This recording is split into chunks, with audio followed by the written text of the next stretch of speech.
What is going on, everyone? So it's been a minute since I always start off every single video with "it's been a minute," and I gotta stop saying it, but it's been a little while since I talked about the Galaxy S10, and that is a phone that is coming out in February of next year. Well, potentially, we really don't know. But most Samsung Galaxies, the S series, come out around February, March. So literally in a couple more months, this thing is going to come out. And what really makes this phone so special is that the leaks and everything that we're seeing about it is pretty much like making us feel, especially making me feel, super happy inside. And I'm like, man, this phone could potentially, in my opinion, be the greatest phone ever released. Okay, now before I go too much into that, I just want to say quickly, I am giving away 2 iPhones this month. I'm giving away an iPhone in 2 weeks. I'm giving away another one in 2 weeks after that. So December 14th and December 28th, I'm giving them away. In order to enter, I'm not going to waste your time talking about it in this video for that long. So click the first link or second link in the description. It just says enter iPhone giveaway. Just watch that video. It'll explain exactly how to do it. It's free. It's completely, I just want to say thank you to you guys. So check out that link in the description and go ahead and watch it. So that's my little plug. I'm not going to spend this whole entire video talking about it, but going back to the Galaxy S10, you know, I think that this phone could be the greatest phone ever released. Now, you guys might be saying, well, of course it's going to be the greatest phone. It's going to be the newest phone at the time. It's going to have everything. So yeah, it's supposed to be the greatest, but that's not always the case. If you think about it, the Galaxy S9 that was released last year, you could make the argument that it wasn't the greatest phone ever released. I mean, it was definitely an improvement. The Galaxy S8, I think, was a much bigger improvement. The Galaxy S9, kind of a small incremental one. It did bring some cool newer things, some new hardware changes. They changed the fingerprint sensor, stuff like that. But it wasn't like crazy. It wasn't, I don't think it was the greatest phone at the time. You couldn't really say that about the OnePlus series phones for a long time. The Galaxy Notes, the iPhones, especially the iPhone XS, XS Max. Basically, every single phone that was released this year, it's very hard to call it the greatest phone of all time just because there's so many competitions. There's so much competition. It's crazy. But the Galaxy S10, I think, based off the leaks that we're seeing and everything like that, it could be the greatest phone ever released on history. Okay, I'm not going to call it the most important phones because that would be obviously be the first Galaxy phone, the first iPhone, the first LG phone, the first OnePlus. Like, all those phones are super important, but that's kind of the realm and kind of my mindset going into this.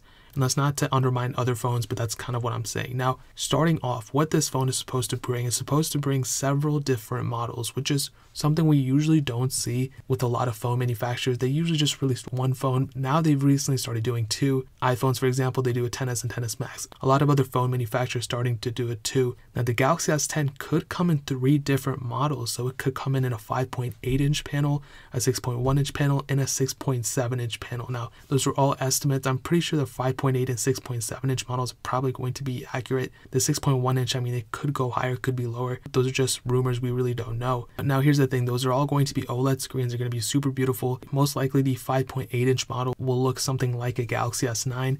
It's not going to be bezel-less or anything like that. I mean, it's going to be bezel-less, but it's not going to be like what you're thinking. It's still going to have a little bit of bezel around it, so I'm not complaining about it. It's going to be the cheapest Galaxy S10. I think some people are calling it the Galaxy S10 Lite or Galaxy S10 Mini, something like that. So that's pretty much what the Galaxy S10 5.8 inches kind of, so it's going to be coming out in 3 models. So that's actually super important. Now, according to some rumors, all 3 models of the Galaxy S10 will have an in-screen fingerprint sensor, just like the OnePlus series. And this is very huge, okay? Because I don't really like face detection technology. I really don't like it. I just would much rather put my fingerprint on a screen or on a whatever platform and just use the phone that way and unlock my phone that way. I don't like Face ID. I don't like any other face detection thing. And if Samsung is able to push this into their phone, which I'm pretty sure they're going to do, this will just make other phone manufacturers also follow suit and do it. I mean, Samsung's not the first one. OnePlus just did it recently, and there's been phone manufacturers that did it before. But if Samsung, like I said, does it, they're a humongous company, and this will make other companies like Apple and whatever company just start putting in screen fingerprint sensors. So that'll be super important, and I cannot wait for that. Now, there's been a lot of talk about the screen, and my renders before were actually kind of wrong. You know, they were wrong kind of, but they weren't really. I just recently did some new models and new mock-ups, and you guys have seen them throughout this video already, but the screen will be completely different from what the other phones had. So especially the Galaxy S series, and this is probably the biggest change. You know, it will have the Infinity O display that's been talked about a lot. It was displayed a couple months ago, maybe like a month and a half ago at a press conference. They talked about all the different Infinity displays that they had, and they briefly talked about Infinity O. I think there was like Infinity V and some other ones too. I think this is a very important step into getting into the completely bezel-less design. I mean, if you think about it, it is almost bezel-less. Like there's no bezel around the screen. It just has a hole in the screen for the camera, which is super important. There's been a question that came out recently. It's like, would you give up the front camera to have a completely bezel-less design? My answer to that is no. I would not give up the front camera. I would rather have the front camera and have a notch or a little bit of bezel than to completely give that thing up, because that's super important in my opinion. And I don't want to just maneuver around not having functionality on my phone, just like I'm maneuvering around not having a fingerprint sensor on my phone. I have to use Face ID and I literally don't like it at all. That's a completely different topic. The screen is going to be super crazy. It's going to be AMOLED. And I think overall it's a much needed step in order to kind of go away from this notch phase that we're having. In order to go from a notchless and a bezel-less design, we have to kind of make this important step into an Infinity O display. And that's why I think it's super, super important for this thing to have it. If Samsung, one of the biggest phone manufacturers in the world, is able to do something like this just means that other phone manufacturers are also going to do it. So that's just kind of cool. That's just something I'm looking forward to. And since I made that last video, there's actually been a leak, I don't know if it's true or not, of a Galaxy S10 screen protector. It does show that it does have smaller bezels on, and it could be real, it could be not. It only really makes sense for this thing to have a display that we've mentioned. If they mention it in their own presentation, it would only make sense for them to actually use it outside of it too. So I could see this. I think it's actually going to have an Infinity O display, and that is actually super, super crazy. Now, this next thing I'm going to briefly talk about, because there's really not been much talk. I really don't think they're going to do it, but they could potentially put 3 cameras on the back of it. I don't know. I don't really think they're going to do it. We already have 2 cameras on the Note 9, and it'd be cool if they did it, but honestly, I really don't think they really need to. I think they should put more focus on something else. I mean, every single year we've seen the cameras get better and better. If they can divert that attention, I mean, obviously they're going to make the camera better, but if they can make something else in the phone better too, that just makes everything so much cleaner, and it ultimately makes people buy that phone more, in my opinion.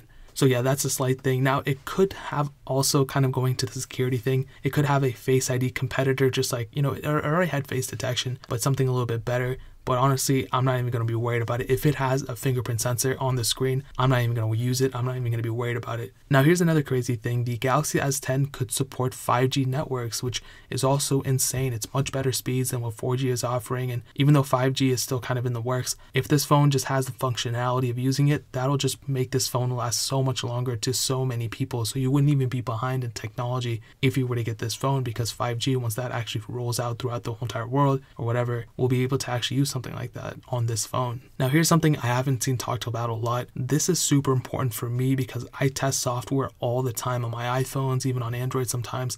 I used to do custom ROMs, and the common problem I saw with Samsung phones was that pretty much their hardware was almost the best. Their phones felt the best. Their phones that were completely premium and everything. It was just the software they were using that they built themselves, with just TouchWiz, was just completely people just didn't like it. People like stock Android, and I'm right there with you. I've owned almost every single Galaxy S phone, and I'm telling you, I've almost owned every single Galaxy Note as well. I think that's the 100% truth. Over the years and years and years I've been following Samsung, I just don't like their UI. I've never have, but recently they just switched to their new software, which is called One UI. So it's pretty much a TouchWiz replacement. So they're going to stop doing TouchWiz. They're going to switch over to One UI. And before I was like, it could be just TouchWiz, but just like a little bit changed here and there. But from what I'm seeing, I think One UI could be a huge step forward for Samsung, kind of breaking this stereotype of having like a really bloated and sluggish software on a really premium phone. And I think honestly, if Samsung does do that, that'll be just as important for them as,